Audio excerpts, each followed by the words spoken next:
12 mètres au-dessus d'un brasier de sable, une autoroute inachevée fend le ciel, au ciel du Sahel, et refuse d'obéir à la géographie depuis longtemps, ici encore. En quelques années, un pays étouffé par plus de 21 000 expéditions retardées ose projeter un corridor aérien de 186 km avec des centaines de piliers d'acier. Pour les habitants, la promesse parle de marché, de soins, de trajets gagnés, mais les tempêtes peuvent ensevelir, fissurer, interrompre, et tout redevient loterie saisonnière. Alors, que signifie ce pari quand Ibrahim Traoré refuse la fatalité, promet de monter plus haut et transforme un chantier fragile en test national partagé? Ce récit s'engage sur une promesse claire: comprendre si une infrastructure surélevée peut réellement réduire une vulnérabilité logistique qui a façonné le Burkina Faso pendant des décennies. L'enjeu immédiat est simple: moins de rupture, plus de continuité, un accès plus fiable au marché et aux soins essentiels pour des provinces longtemps isolées. Mais le risque est tout aussi tangible. Construire au-dessus du désert signifie affronter des vents saisonniers capables d'ensevelir des piliers en quelques jours, des températures extrêmes qui fragilisent le béton et des couches susceptibles de déraper au moindre arrêt prolongé. Ce qui se joue ici dépasse un chantier technique. Il s'agit de savoir si un pays peut déplacer le centre de gravité de sa contrainte historique sans nier la force du climat qui l'entoure. La réponse n'est pas idéologique. Elle se mesurera en données, en continuité réelle et en effets concrets sur la vie quotidienne. Dès les premières phases d'essai, une portion pilote construite en 2024 a résisté à des accumulations de sable de 40-90 cm sans interruption majeure du trafic expérimental. Ce détail, longtemps relégué au second plan, a déplacé le débat. Le problème n'était plus seulement la route, mais la manière de la soustraire au sol. Pendant des décennies, le Burkina Faso a vécu au rythme d'un cycle logistique prévisible. Les routes au niveau du désert disparaissaient sous l'harmattan, les convois s'immobilisaient pendant des jours, et l'économie absorbait ces ruptures comme une fatalité saisonnière. Entre 2017 et 2023, plus de 21 000 expéditions retardées ont matérialisé cette fragilité structurelle. Ce chiffre n'était pas abstrait. Il correspondait à des pénuries locales, à des coûts supplémentaires et à une certitude permanente pour les provinces éloignées. La mini-révélation du Skyway tient précisément dans ce renversement de logique. Au lieu de renforcer indéfiniment des routes condamnées à être ensevelies, les ingénieurs ont documenté chaque mètre gagné au-dessus du sable. Le corridor est devenu mesurable, suivi quotidiennement, inscrit dans des tableaux de contrôle plutôt que dans des paris saisonniers. Cette bascule méthodologique explique pourquoi l'annonce officielle de mars 2024 a changé l'angle d'observation international. Le projet n'était plus un symbole, mais un protocole observable. Dans ce contexte, Ibrahim Traoré a introduit une ligne directrice simple. Si la contrainte vient du sol, la réponse doit s'en affranchir. Présenter un axe surélevé de 186 km, soutenu par des piliers conçus pour résister aux conditions thermiques extrêmes, revenait à proposer une solution qui contournait le désert plutôt que de le défier frontalement. Cette approche a structuré le débat national autour d'une question concrète. Non pas si le risque existe, mais s'il peut être réduit de manière durable. Le contexte est donc clair. Un pays enclavé, des pertes annuelles évaluées à 410 millions de dollars, et une tentative méthodique de transformer une vulnérabilité récurrente en variable maîtrisable. La suite dépendra moins des discours que de la capacité à confirmer, chiffre après chiffre, que cette élévation peut tenir face au temps et aux tempêtes. Deux scènes locales ont cristallisé très tôt ce que le Skyway pouvait déjà modifier. Dans la province de Yaga, une petite coopérative de transport, habituée aux arrêts forcés de plusieurs jours, a pu acheminer des cargaisons de céréales sans interruption lors d'une phase d'essai. Pour les chauffeurs, le changement s'est mesuré en heures gagnées, en marchandises préservées et en revenus qui ne s'effondraient plus au premier vent de sable. Rien de spectaculaire, mais une continuité nouvelle dans un environnement où l'imprévu dominait. La seconde scène se déroule à Seno, dans une clinique isolée. Les livraisons médicales arrivaient là souvent trop tard, pour éviter des ruptures critiques. Lorsque certaines rampes d'accès du Skyway ont été ouvertes temporairement aux véhicules prioritaires, les équipes soignantes ont constaté un décalage décisif. Les médicaments parvenaient enfin avant l'urgence. Ce gain, discret, a modifié la manière dont le personnel évaluait ses marges d'action quotidienne. Ces impacts précoces ont été observés sans mise en scène particulière. Les visites sur le terrain, notamment celle d'Ibrahim Traoré, ont surtout servi à recueillir des retours concrets plutôt qu'à produire des symboles. Les témoignages concordent. Ce qui change n'est pas encore une révolution, mais une prévisibilité retrouvée. Et dans des régions longtemps dépendantes du hasard climatique, cette continuité pose une question simple et décisive. Si ces effets existent avant l'achèvement, que produira un corridor pleinement opérationnel ? Tout commence le 12 mars 2024, lorsque le gouvernement dévoile officiellement un axe surélevé de 186 km, posé sur des centaines de piliers d'acier conçus pour résister aux conditions extrêmes du Sahel. L'annonce agit comme un déclencheur immédiat. Les critiques surgissent, les soutiens s'organisent, la curiosité s'installe. Pour les provinces isolées, le projet ressemble à une respiration possible.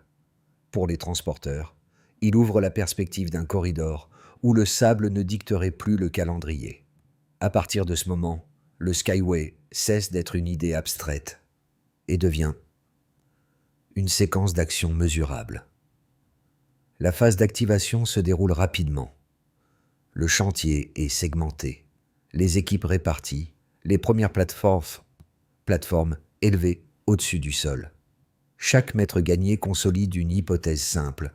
L'élévation peut neutraliser une partie de la contrainte climatique. Les radios locales commencent à diffuser des bulletins quasi quotidiens sur l'avancement des travaux. Le projet s'installe dans le paysage mental du pays. Les discussions quittent les cercles techniques pour atteindre les marchés, les gares routières et les assemblées locales. La montée en puissance est visible en 2025. D'ici juin, 70% des routes d'accès sont achevées. À l'automne, 920 des 180 piliers sont installés. Ces jalons deviennent des repères collectifs. Les commerçants recalculent leurs marges. Les entreprises de transport envisagent des itinéraires sans saison morte. Les familles s'habituent à entendre parler d'un chantier qui progresse malgré les vents et la chaleur. Le Skyway n'est plus un pari figé. Il avance par accumulation de preuves partielles, puis survient le point de rupture. En décembre 2024, une vague d'harmattan de 19 jours balaie le territoire. Les vents atteignent 62 km/h, la visibilité chute sous les 30 mètres, les températures dépassent 48 degrés. En 6 jours, certains piliers fraîchement posés se retrouvent ensevelis sous 1,8 mètres de sable. Le coût du revers est évalué à 27 millions de dollars. Les échafaudages se ferment, le béton se fissure, le chantier semble suspendu à un fil. C'est le cœur de la crise. C'est à ce moment précis qu'intervient Ibrahim Traoré. Il se rend sur les sections endommagées, inspecte les dégâts et formule un message d'une sobriété tranchante. Si le désert se lève, ils monteront plus haut. La phrase circule immédiatement sur les ondes locales. Le moral, proche de la rupture, se redresse. Des volontaires rejoignent les équipes. Les ingénieurs ajustent les horaires, installent un contrôle thermique horaire et déploient des dispositifs pour réduire la densité de poussière. La réponse transforme une interruption brutale en séquence d'adaptation. Lorsque la tempête s'apaise début janvier 2025, les images circulent. Un pilier à moitié enterré mais toujours debout. Une grue figée en plein levage. Des équipes face à un mur de sable gigantesque. Les médias internationaux relaient ces scènes. Certains parlent d'une route qui refuse de céder. D'autres d'une confrontation improbable entre un pays jeune et un paysage ancien. Le Skyway sort de l'épreuve changée. Il n'est plus seulement un chantier, mais un test collectif qui a déjà traversé sa première crise majeure. Avant le Skyway, la ligne de base était connue. Le Burkina Faso perdait 410 millions de dollars par an en avaries, retards logistiques et ruptures d'approvisionnement. Après l'ouverture partielle en 2025, un delta mesurable commence à apparaître sur les flux et les coûts. Cette comparaison avant-après est devenue le cadre central des analyses, car elle permet enfin de suivre l'évolution du projet sans se réfugier dans des promesses abstraites. D'abord, regardons la circulation commerciale. Dans plusieurs provinces reliées aux rampes d'accès, les prix des denrées de base ont reculé de 11% à 18% après l'ouverture partielle. En quelques mots, moins de ruptures logistiques réduit la spéculation saisonnière et stabilise l'offre locale. Ce mouvement n'efface pas les disparités régionales, mais il signale une rupture avec la volatilité chronique liée à l'isolement. Là où chaque tempête provoquait des flambées de prix, l'approvisionnement cesse progressivement d'être une loterie. Les commerçants intègrent désormais la fiabilité comme variable, et non plus comme exception fragile. Ensuite, intéressons-nous aux déplacements prioritaires. Dans une province du Nord, l'accès temporaire à une bretelle du Skyway a réduit de 42 minutes le trajet d'une ambulance vers la capitale. En quelques mots, un gain temporel modifie directement les seuils de survie en urgence médicale. Cette donnée a déplacé le débat au-delà de l'économie. Elle montre qu'une infrastructure surélevée redessine aussi l'accès aux soins dans un pays où les distances et le sable ont longtemps pesé sur les pronostics vitaux. Ce temps gagné devient un argument concret, compris bien au-delà des cercles techniques. Puis, observons l'intégration territoriale. Plus de 96 000 ménages ont obtenu un accès plus fiable aux routes commerciales régionales grâce aux sections fonctionnelles. En quelques mots, la continuité des flux reconnecte rapidement des régions entières aux marchés nationaux. Ce chiffre illustre la vitesse de diffusion des effets. L'impact ne se limite plus aux abords immédiats concitoyens du corridor.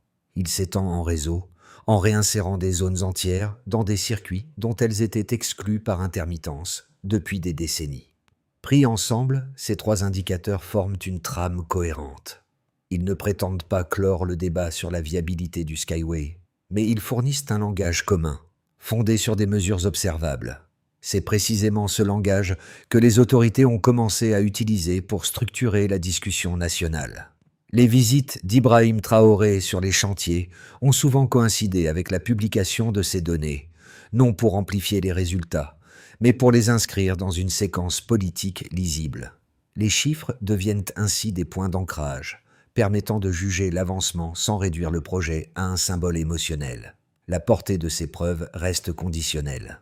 Une tempête prolongée peut inverser certaines tendances, un arrêt de chantier peut suspendre les gains observés, mais pour la première fois, le pays dispose d'une base chiffrée stable pour évaluer une infrastructure conçue non pas pour dominer le désert, mais pour s'en affranchir partiellement.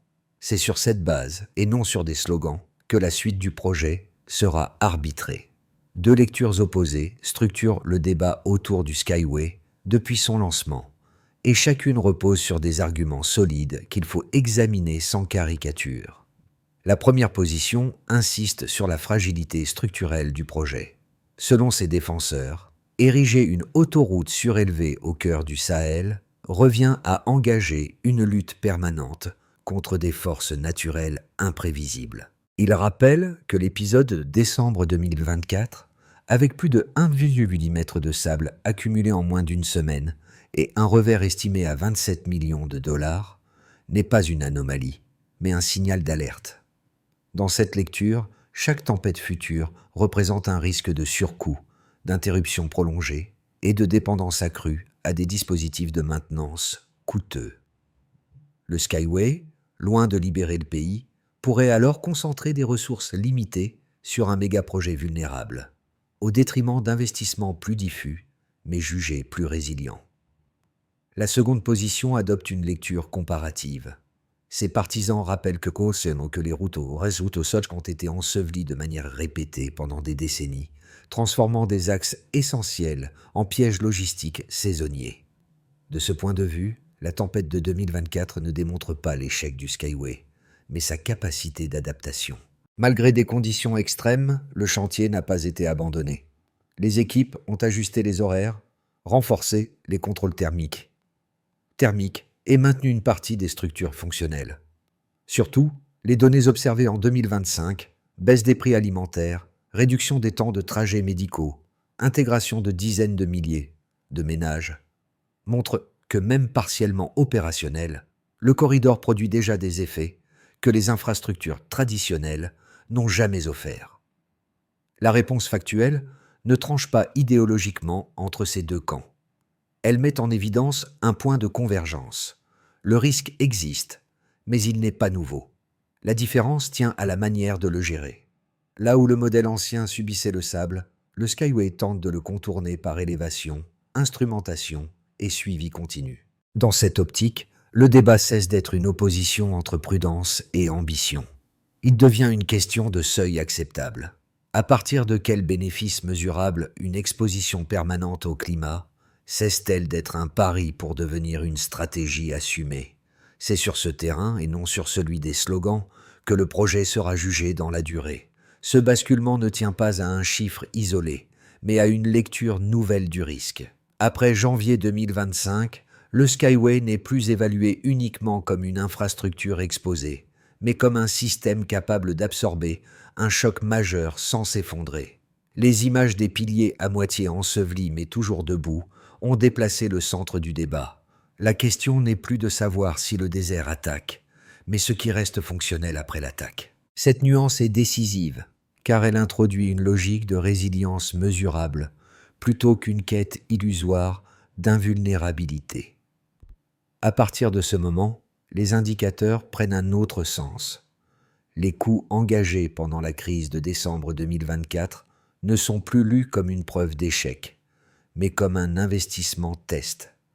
Ils servent de référence pour calibrer les protocoles thermiques, les rythmes de chantier et les seuils d'alerte climatique. Le projet cesse d'être linéaire, il devient adaptatif, capable d'intégrer ses propres failles. C'est aussi là que la présence d'Ibrahim Traoré change de registre. Elle ne vise plus à défendre une promesse, mais à entériner un fait. Malgré la tempête, la structure tient. Cette reconnaissance officielle transforme un épisode de vulnérabilité en point d'appui stratégique. Le Skyway n'est plus jugé sur ce qu'il promettra demain, mais sur ce qu'il a déjà survécu hier. Cette inversion de perspective marque le véritable milieu du récit. Les effets du Skyway se déclinent désormais de manière lisible, selon 4 groupes distincts, chacun révélant une facette différente de la transformation en cours. Pour les citoyens, d'abord, cela se traduit par des changements très concrets. Dans des provinces naguère isolées comme Seno ou Yaga, la continuité logistique modifie la vie quotidienne, sans spectaculaire. Les produits alimentaires arrivent avant de se détériorer, les marchés cessent d'être soumis à des pénuries brutales, et les familles constatent une baisse réelle des prix, déjà mesurée entre 11% et 10% sur certaines denrées de base. Les cliniques locales rapportent des livraisons médicales plus régulières, réduisant les interruptions qui fragilisaient les soins d'urgence. Ce ne sont pas des révolutions visibles, mais une stabilisation progressive qui transforme l'incertitude en prévisibilité. Pour des foyers longtemps habitués à vivre au rythme des tempêtes, cette régularité constitue un changement profond. Pour les entreprises, ensuite, l'effet est différent, mais tout aussi tangible. Les transporteurs et commerçants recalculent leurs marges à partir d'un paramètre nouveau, la fiabilité. Là où les itinéraires dépendaient autrefois des saisons, ils commencent à s'appuyer sur des temps de trajet plus constants. Les coûts logistiques en baisse libèrent des marges d'investissement modestes mais réelles, notamment pour les acteurs locaux. Les entreprises de transport envisagent des rotations continues, sans saison morte imposée par l'Harmattan. Le Skyway devient ainsi un outil de planification économique et non plus seulement une infrastructure défensive contre le sable. Du côté de l'État et des administrations, les conséquences sont d'un autre ordre. Les autorités locales observent une diminution des plaintes liées à l'isolement et déplacent les débats vers de nouveaux projets. Zones de stockage, écoles, marchés le long du corridor. Le Parlement, après 17 jours d'échanges intenses, a validé le financement en s'appuyant sur des indicateurs concrets, plutôt que sur des projections abstraites. La prise de parole d'Ibrahim Traoré, centrée sur l'accès aux soins et la continuité territoriale, a contribué à recentrer les discussions sur des effets humains mesurables. L'infrastructure devient ainsi un point d'ancrage institutionnel, structurant les décisions publiques autour de données observées. Enfin, à l'échelle régionale et géopolitique, l'impact dépasse les frontières. Certains experts internationaux estiment que la reconfiguration des flux pourrait atteindre jusqu'à 63% sur certains axes commerciaux, tandis que d'autres expriment des réserves face à un Burkina Faso potentiellement plus autonome. Plusieurs gouvernements d'Afrique de l'Ouest ont déjà sollicité des informations techniques, envisageant des adaptations dans leur propre zone semi-aride. Le Skyway cesse alors d'être un projet national isolé. Il devient une référence observée, discutée, parfois contestée, mais impossible à ignorer. Ces 4 niveaux dessinent une même conclusion provisoire.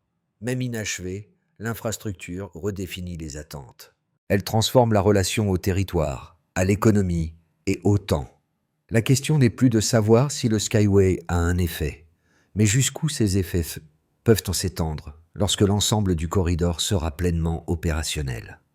À l'horizon des prochains mois, l'évolution du Skyway peut être lue à travers 3 trajectoires distinctes, non comme des prédictions, mais comme des cadres d'analyse permettant d'identifier les points de bascule décisifs. Dans le scénario de continuité maîtrisée, le plus probable, le chantier progresse au rythme observé en 2025.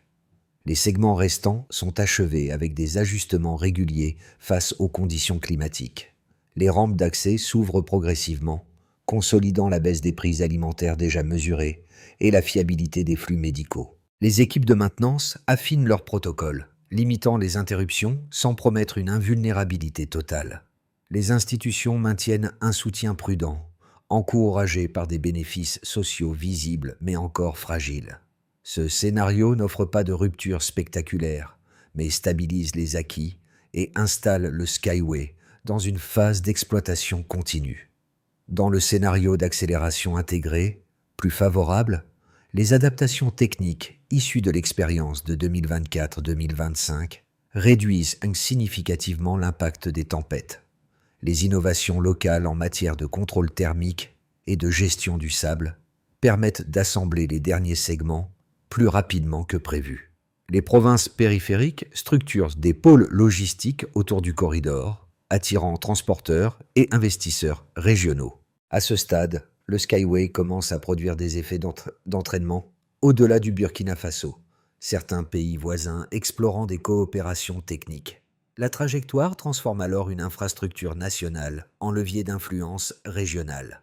Dans le scénario de choc répété, enfin, de nouvelles tempêtes comparables à celles de décembre 2024 freinent lourdement l'avancement.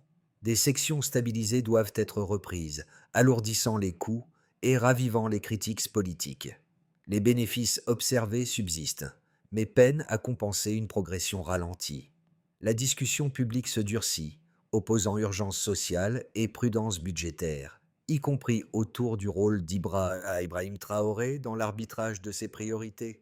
Plutôt que de choisir entre ces voies, l'essentiel est ailleurs. Chaque scénario met en lumière une condition clé: résilience climatique, capacité de maintenance, cohésion institutionnelle. Comprendre ces leviers permet d'anticiper non pas ce qui arrivera, mais ce qui rendra une trajectoire possible ou non.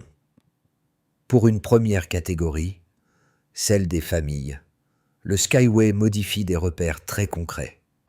Les habitants des provinces longtemps isolées décrivent moins d'une angoisse liée aux pénuries soudaines, une meilleure régularité des produits alimentaires et une anticipation plus stable des dépenses.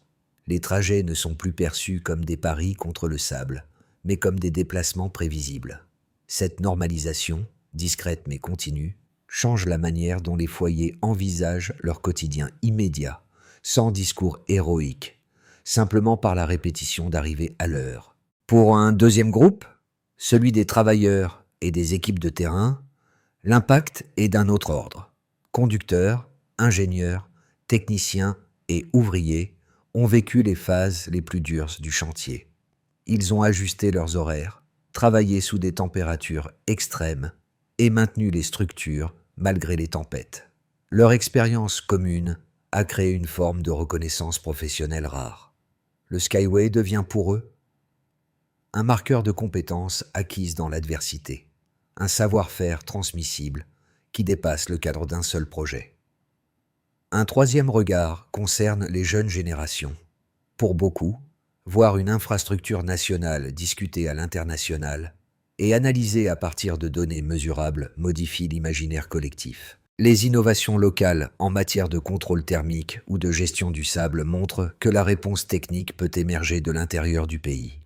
Cette perception nourrit une projection différente, celle d'un avenir où l'ingénierie, la planification et la décision publique ne sont plus uniquement importées, mais construites localement. À travers ces trois niveaux, une même dynamique apparaît. Le Skyway ne transforme pas seulement des flux, il modifie la manière dont chacun se situe face au territoire, au travail et au futur.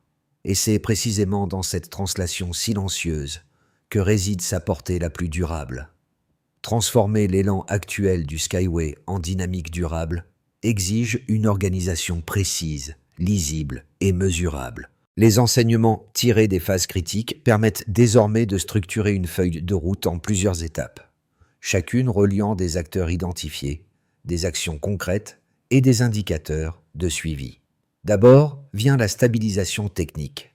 Les équipes d'ingénierie peuvent concentrer leurs efforts sur les segments les plus exposés, en généralisant les protocoles thermiques et les renforcements déjà testés.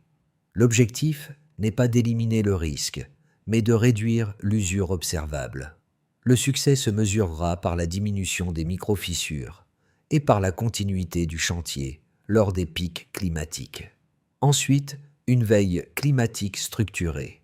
À partir des données accumulées en 2024 et 2025, un système d'alerte permettrait d'anticiper les périodes critiques, ajuster les horaires, sécuriser les zones vulnérables et planifier les interruptions minimales devient une fonction intégrée, évaluée par le nombre de journées de travail maintenues malgré des conditions défavorables. Puis, la coordination territoriale. Les autorités provinciales, en lien avec les équipes centrales, peuvent synchroniser l'ouverture progressive des rampes d'accès. Le suivi porterait sur les temps de trajet et la stabilité des flux commerciaux, afin d'éviter que les gains observés ne se diluent à mesure que le réseau s'étend. Après cela, un cadre institutionnel lisible. Un suivi parlementaire régulier, fondé sur des indicateurs publics, coûts, avancements, effets sur les prix et l'accès aux services, renforcerait la transparence. Cette lisibilité réduit les tensions politiques en déplaçant le débat vers des données partagées. Enfin, un rôle de cohésion nationale. Les interventions d'Ibrahim Traoré, lorsqu'elles s'inscrivent dans ce calendrier structuré, peuvent servir de point d'ancrage symbolique et opérationnel, non pour imposer un récit, mais pour maintenir l'alignement entre terrain, chiffres et décisions. Cette feuille de route ne garantit pas l'issue, mais elle fournit une méthode. Et dans un environnement où l'incertitude est permanente, la méthode devient déjà une forme de stabilité. Dans les provinces où les premiers effets se sont fait sentir, les souvenirs reviennent avec précision. À Séno, les équipes médicales se rappellent les livraisons arrivées avant la rupture critique. À Yaga, les chauffeurs évoquent les convois qui n'ont plus été immobilisés par le sable. Ces scènes modestes, presque ordinaires, composent désormais une mémoire partagée, celle d'un pays qui a commencé à changer avant même l'achèvement complet de la structure. Les travailleurs du chantier portent ce récit dans leurs gestes quotidiens. Ils ont affronté la chaleur, ajusté les contrôles thermiques, repris des segments abîmés et maintenu le Skyway malgré les rafales. Pour eux, l'infrastructure n'est pas une abstraction, mais la preuve tangible que l'effort collectif peut laisser une trace durable au-dessus d'un paysage longtemps perçu comme immuable. Ce vécu donne au projet une densité humaine que les chiffres seuls ne suffisent pas à traduire. Lorsque Ibrahim Traoré apparaît aux côtés de ses équipes, le geste est lu comme une continuité plutôt que comme une mise en scène. Il renvoie à un motif central, déjà perceptible dans les premières scènes. Un pays qui teste son endurance retrouve un langage commun. La dignité avance, quand personne ne recule. Ce rappel émotionnel ne clôt pas le débat. Il l'ancre dans une expérience vécue, partagée, et désormais impossible à effacer. Le Skyway devient alors moins une promesse qu'un repère, autour duquel s'organise une projection collective encore ouverte. Le Skyway occupe désormais une place singulière dans l'espace public. Il est évoqué dans les marchés, commenté à la radio, discuté dans les écoles techniques et observé par des partenaires extérieurs. Cette présence diffuse montre qu'une infrastructure peut devenir un point de rencontre symbolique entre des attentes sociales, des contraintes climatiques et des choix politiques. Elle rappelle aussi que la trajectoire d'un projet de cette ampleur ne se joue pas uniquement sur les chantiers, mais dans la manière dont une société s'en empare. À ce stade, aucune conclusion définitive ne s'impose. Le corridor suspendu a produit des effets mesurables, révélé des fragilités et ouvert des possibles. Il a surtout déplacé la discussion collective, du fatalisme vers l'évaluation, de la promesse vers l'observation. Cette translation crée un espace de dialogue où chacun peut situer ses priorités, ses doutes et ses attentes. Reste alors une question ouverte qui dépasse le Skyway lui-même. Jusqu'où une communauté peut-elle aller lorsqu'elle choisit de débattre à partir de faits partagés plutôt que de récits figés? Et comment ce type d'expérience peut-il nourrir d'autres choix, ailleurs, face à des contraintes tout aussi persistantes?